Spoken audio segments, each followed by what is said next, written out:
where we had to walk for 2 hours before we got to the fire. Yeah, I remember those, wandering around in the woods and all. It was pretty. But it was dangerous, too. We were 19 years old, and it was a very active fire, thousands of acres. We, one night, had to evacuate fire camp. There was stuff falling, the footing was uncertain. Other mothers have asked me if it didn't frighten me that you were a firefighter. I would be devastated if anything happened to you. But I have a lot of confidence in you, and I've always valued a certain amount of excitement in life. But excitement often means danger. Yeah. I once got to see a tree that the wind from the fire twisted up off the stump, lifted it up in the air, and threw it back down again. There are things you see when the fire is hot that you'll never see at any other time. It's always been a very emotional thing for me, watching that power, and I'm glad you found a way to make it your life's work. Ian Bennett and his mom, Connie Maymel. Connie retired from the Forest Service last week after 42 years. Ian is a lieutenant for the Seattle Fire Department. Their interview will be archived along with hundreds of thousands of others at the Library of Congress. Major support for StoryCorps comes from Subaru, featuring the 3-row Ascent with seating for up to 8 and a choice of second-row captain's chairs. Love, it's what makes Subaru, Subaru. Learn more at Subaru.com.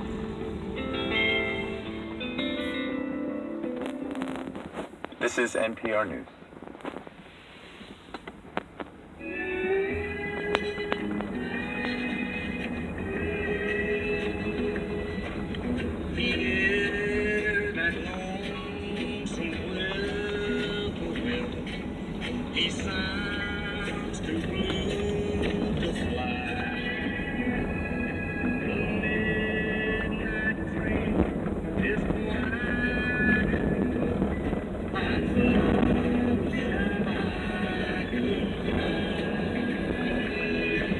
Don't leave us lonesome this morning. Don't leave us lonesome on the last day of the drive, because we will cry if you don't call 1-800-800-6616. Good morning, I'm Kyle Gassett, and we're reminding you that this is the last day of the Troy Public Radio Fund Drive.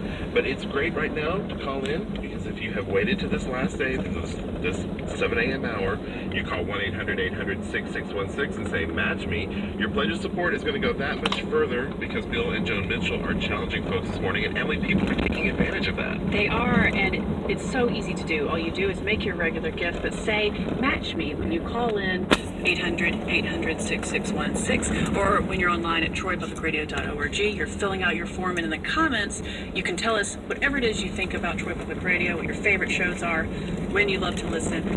And today, don't forget the words, match me. And 1-800-800-6616. If you call in and pledge us a $150 one-time gift level, or decide to be a sustainer, and we're signing up all kinds of sustainers this morning, Emily. Some at the $20 level, some at the $10 level. You guys better If get you sign up to be home. a Get $13 home. month sustainer, we'll send you this double CD set, right? It's a terrific CD set. We have enjoyed a little bit of it earlier and all week long. It's been really popular, but welcome Linda as a new sustainer. We appreciate you joining us. Everyone this morning's been new so far, and that's really exciting. Pledge drives are when we gather new turn listeners into members, and we really appreciate it. All right, so the Ken Burns documentary is this coming Sunday night on Alabama Public Television. This double CD set has 40 timeless classics. It includes the Carter Family, Jimmy Rogers, Hank Williams, Johnny Cash, Loretta Lynn, a veritable who's who of country music, because you're going to be hearing that on the documentary, learning a little bit more. And Brian Jones from Alabama, the Department of Tourism, is with us this morning. Hey, Brian. Hey, Cal. All right, so now you are familiar with a lot of these places, Georgiana in particular, some of those hot spots for country music in Alabama. Hank Williams Trail is huge. Georgiana is his boyhood home, and then right here in Montgomery, right downtown, a couple of blocks, and actually the studio's here, you get the Hank Williams Museum. You also, of course, have his gravesite that's here in Montgomery. So we have a lot of travelers from all over. And not just country music people, but music of all genres, because they realize Hank's influence went so much beyond just country music. He really, he influenced generations of musicians. And when Dayton Duncan, and I know the group with the documentary came through last year, there were a lot of events that people were able to celebrate this documentary coming out. Oh yeah, and that's the great thing. The Hank Williams Museum here in Montgomery is very active, and in fact, this weekend they're having a music event downtown that they're doing at several different venues, and throughout the year they're really good. They have all kind of guests that come in and play. About a year ago, I went and heard John Snyder. Wow, dude, from the Hazard playing at the Hank Williams Museum. Now, did he get out of the car or crawl out of the window? That's what I want to know. Well, he used it towards the street. Okay, that's good. But yeah, I mean, it's just cool. It's a really cool venue. They also have, Hank's car, that powder blue Cadillac is in there. All kind of memorabilia. It's just a wonderful, great place. And like I said, throughout the year they have different events. One of them's coming up actually tomorrow. All right, so folks, the Alabama Tourism website, where do they find some more information about that? Just go to alabama.travel. All right. You'll see, you can literally chart the evolution of country music a little bit by going and visit all these places in Alabama.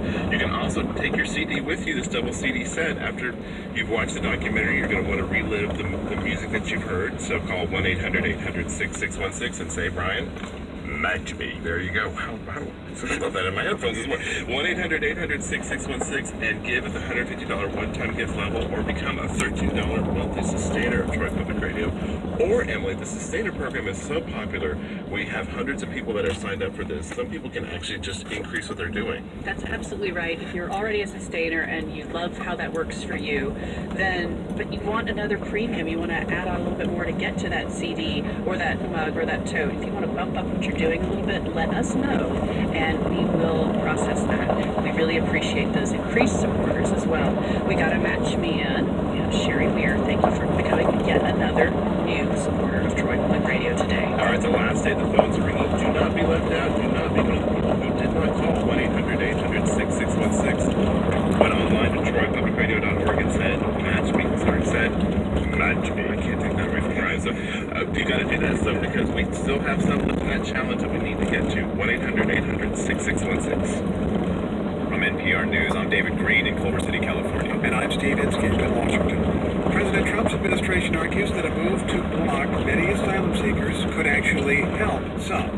Ken Cuccinelli, a top administration official, made the case yesterday to talk with Rachel Martin. He was defending a new rule that will make it harder for many Central American migrants to seek refuge in the U.S.